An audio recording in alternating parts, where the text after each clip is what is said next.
Di ba? Alam mo, nag-iisip na ako kung sa site ko tayo kung 35. Balik ka kita next year, nga. Hi guys! Ako pala po si Mildred. Ipapakita po na ang aming bahay. Tara po, pasok po kayo. Lakad, lakad, lakad, lakad. Ito po yung aming laban. Pasensya na po kayo. Ito po ang aming hugas ng plato. Pasensya na rin po. Tutulong po natin ang aming magulang. Ayan. Pagkatapos natin yung vlog, tulungan na natin. Ayun guys, ito po yung mga namin kinakain namin. Kinakain din po kami kumakain. Diyan. Ayun po sa mga TV nanonood sila. Ganda naman yung mama dyan. Ayun, sayo-sayo tayo. Parang tayo bulate.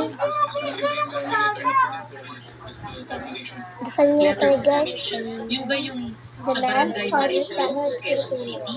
2 pumping stations na nagkakahalaga ng 282 million pesos na Rinig na rinig po yung sa TV po. Tara, pasok po tayo sa aming kwarto. Ayan, dyan po kami natutulog nila. Nina at pati rin ako. Kami lang pong dalawa. Minsan po natutulog po kami lahat dyan sa pamilya. Ayan, punta po tayo ulit. Andyan.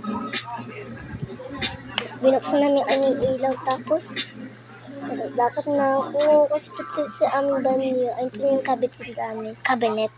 Ayun po yung mga tumatay kami. Diyan kami umiiyak tayo. Ayun, takot kami.